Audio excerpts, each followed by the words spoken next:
Yeah, sorry, we are jumping around. So go to page 309.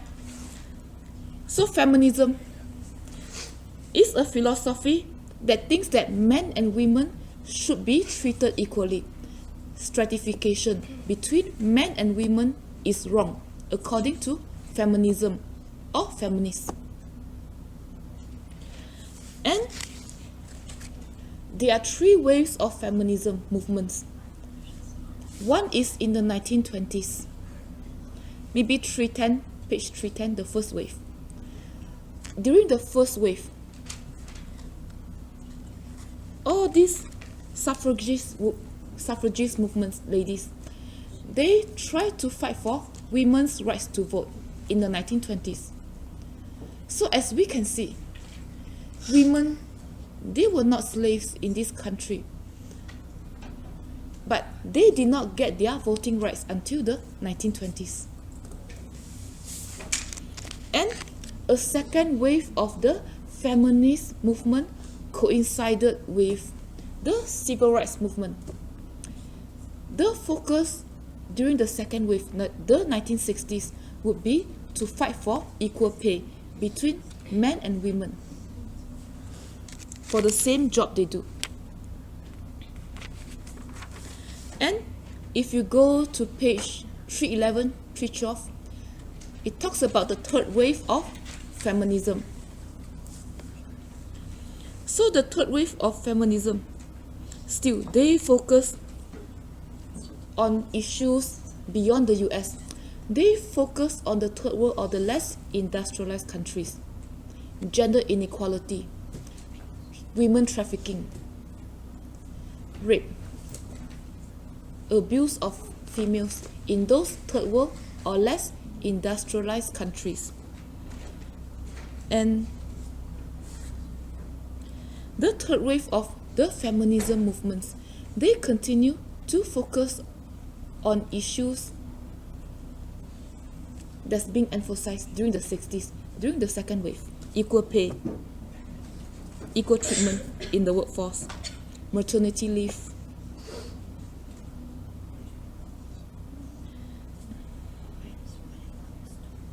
and they try to change the value system to make things more equal between the sexes. And the third wave of feminism also emphasize women's sexual pleasure. Maybe before the 1990s, people have a different notions, couples have a different notions about sex. Maybe it's for reproduction, procreation.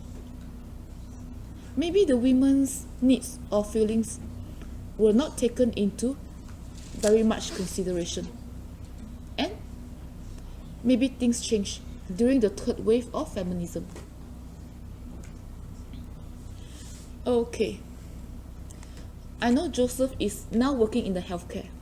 And who else has some experience, pre-med or pre-nursing students working in the healthcare, internships, shadowing? So, you work in a hospital or a clinic before? A pharmacist. And internship or shadowing or something else?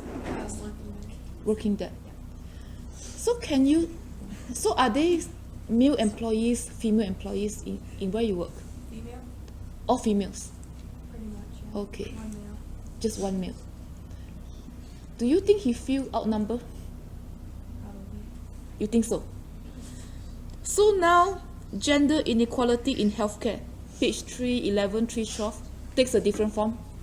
When men become minorities in the healthcare setting, they feel outnumbered. They have other feelings. So now, gender inequalities in the healthcare settings, healthcare facility systems, takes a different form now. Am I right? So traditionally, in our parents' or grandparents' generation, we see most doctors in our moms or dads or grandpas, grandma's generation. Most physicians in hospitals or other clinics, they are mostly men, right? Those generations.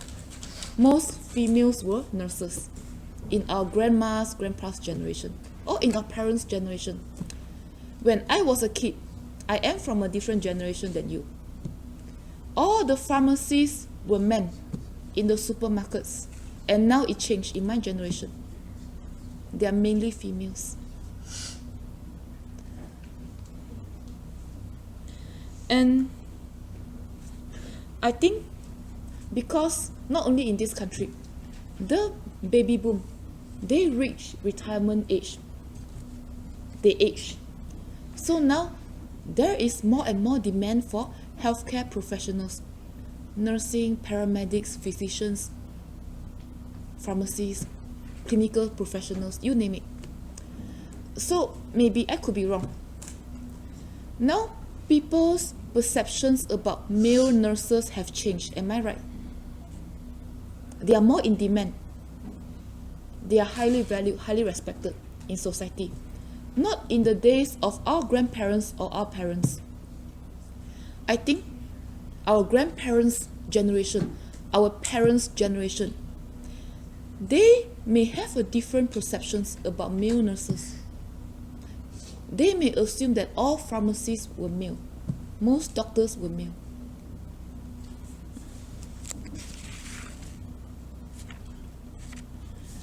So with more and more maybe men entering into nursing, women entering into medical school, vet school, pharmacy school, allied health, sometimes the nature of gender inequality in healthcare is going to change too. And let me ask you one thing. Think back, you are not that old, to the days when you were in high school or middle school. Elementary school may be too young for you. If some of your ex-classmates, they say, or they announce, literally announce, or they raise their voice, they say, some of your female classmates, if they announce in class, or they just raise their voice, I want a career in engineering, I want a career in physics. Females announcing that. I want to be a CPA. I want a career in math. How would people react? How would teachers react if your female classmates tells the teachers in front of the whole class, I want to major in math in college. I want to be an engineer. I want to be a scientist. I'm interested in physics. How would the whole class react? Would people laugh at her in your generation? Okay, Bailey is shaking her head. What about the others?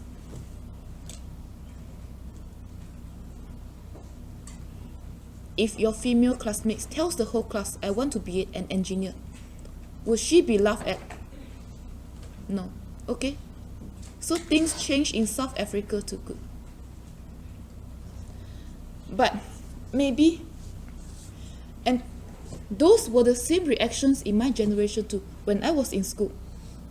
But this could be very different in my mother's or my grandparents' generation. Teachers may discourage these female students. No, oh, you are a girl. You should be in nursing.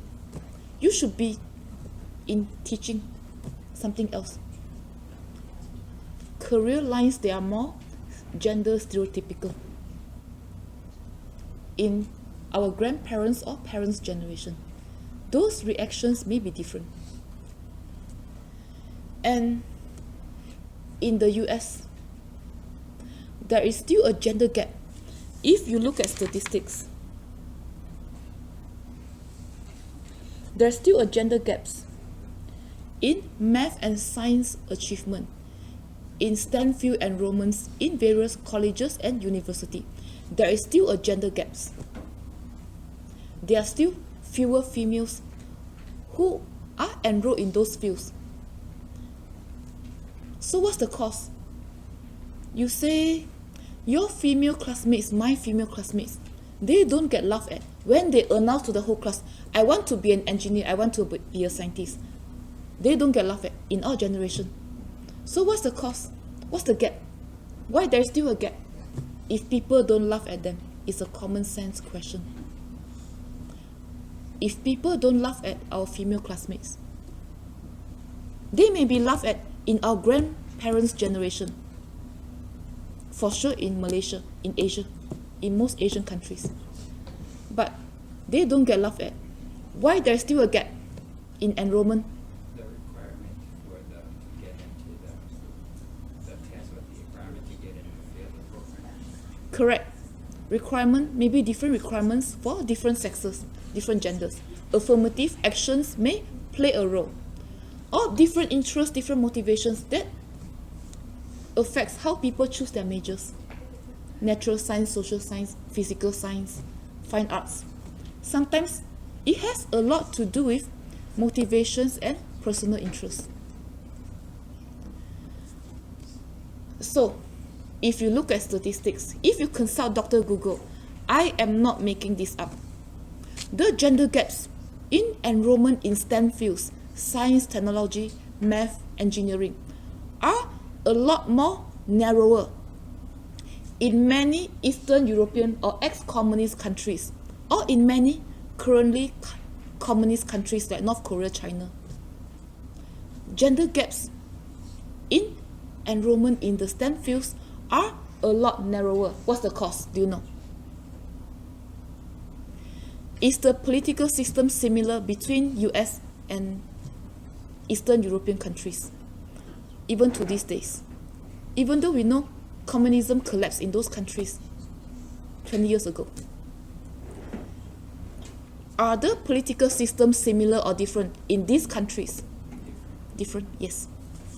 So, maybe now, after the collapse of communism in many Eastern European countries, people may have more liberty to pursue majors based on their interests, their own motivations.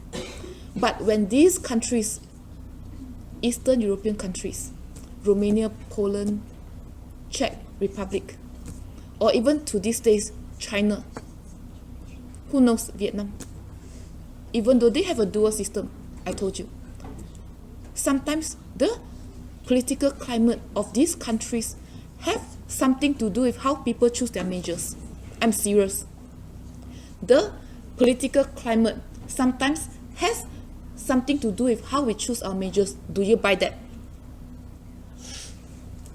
So sometimes people in these communist or ex-communist countries, they may decide to pursue STEM fields for safety's sake. Do you buy that? How are humanities and social science taught? Who is a social science major here? Criminal justice, sociology, education, history. Who is a humanities major here? No one? All of you are science majors. So they are taught in a different way. In those STEM fields, people are less likely to maybe elaborate or disagree with a given theory or premise or stance. So when they are less likely to do that, you have a given answer based on formulas or something in the STEM fields. Sometimes it protects you in a certain way. But social science, sometimes when you are writing your essays, I'm sure you know, you debate and argue. So sometimes in those countries, if we debate and argue, like how you do in your essays, oh, you may get into trouble if you live in those countries. So because of that, due to the political climate, the gender gaps in the STEM fields, the gender gaps in the math and science scores in schools tends to be a lot narrower. So the cultural and political climate have something to do with how we pick our majors.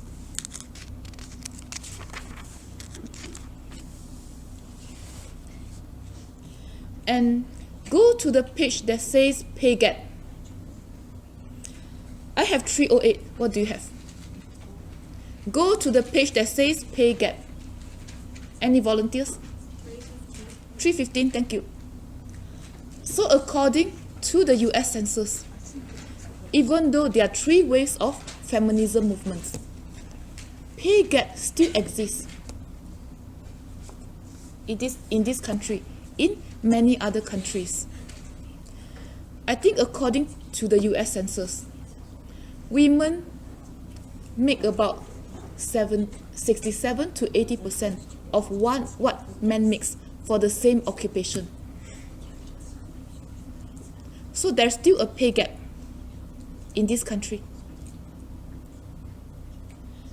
And obviously, pay gaps are going to exist in many countries that have a stronger patriarchal systems. And women and men are treated differently. Not in how they are being paid. Maybe in other aspects, in the office environment, in many Asian countries.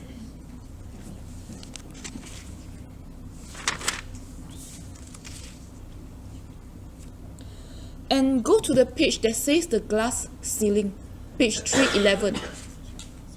Go to the page that says glass ceiling. I have 311.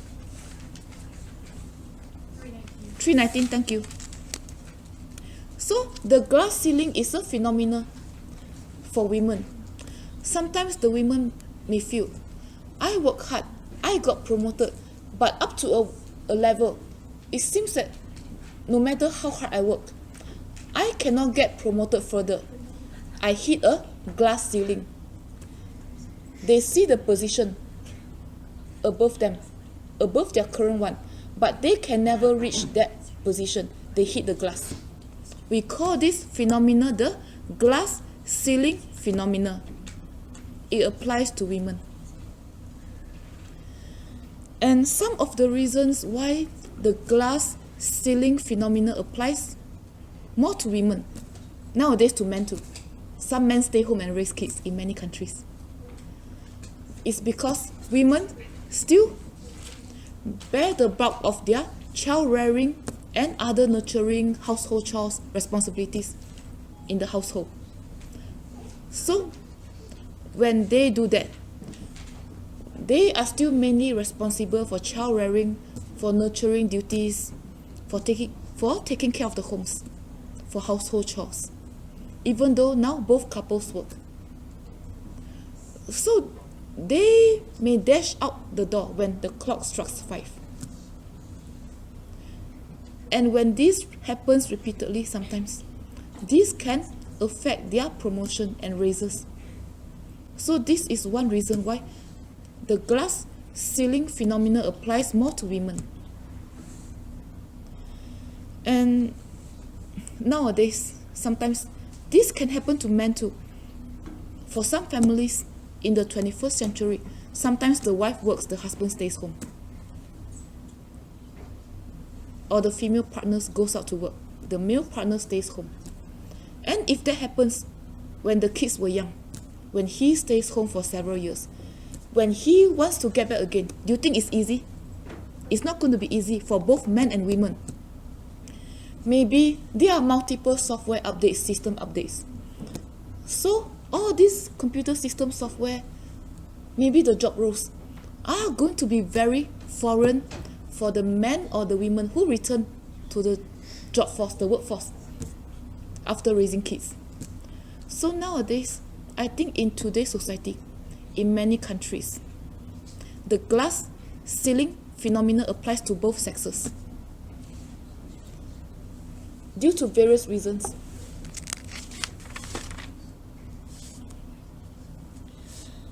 And so, gender inequality, I have page 312, can also be manifested through rape. We talk about rape. Gender inequality can also be manifested through sexual harassment. So, does sexual harassment applies only to women, or sexual harassment applies to both genders, both sexes? Do men experience sexual harassment Yes. like women? Maybe in a different way. Yeah, true. Domestic or spousal violence can happen in two ways, men to women or women to men. There are many ways women can destroy a man besides brute force. We all know that. They can clean up the man's account. That's one manifestation of sexual harassment. And they can instill all kinds of maybe emotional stress on the man. Threats, verbal abuse. Those are other forms of sexual harassment. Are men going to report sexual harassment? No. Because of the traditional gender stereotypes, men are less inclined to report sexual harassment. So do you believe in the statistics you see on the census, on the Uniform Crime Reporting website, the government websites? We see more women reporting about sexual harassment they experience in the workforce, at home. This is due to gender stereotypes. So sexual harassments are underreported among men. Men may be a lot less inclined to go to the police station to say, my wife has been hitting me with all kinds of pots and pans. No, they are not going to do that.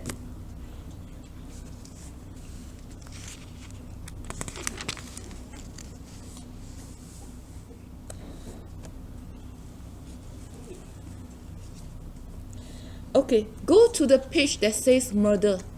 I have 314. Do you have that? Do you have the subheading, the small subheading that says murder? Yeah, 322. 322, thank you. So, who are more likely to be murderers or killers? Men or women? Men. Why?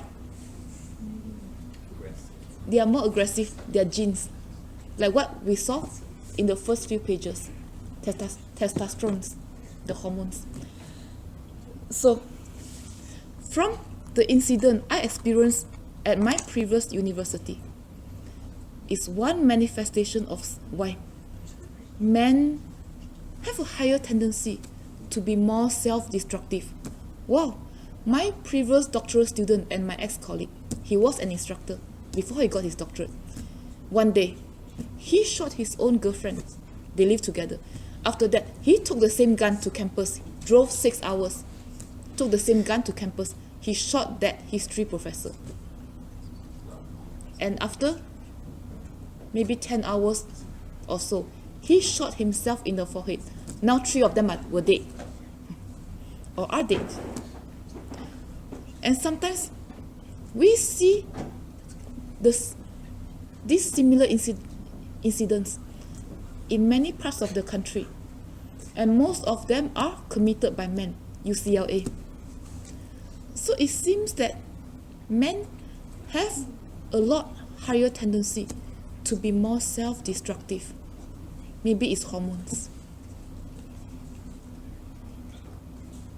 And violence in the house. It can happen to men and women. Men are less inclined to report.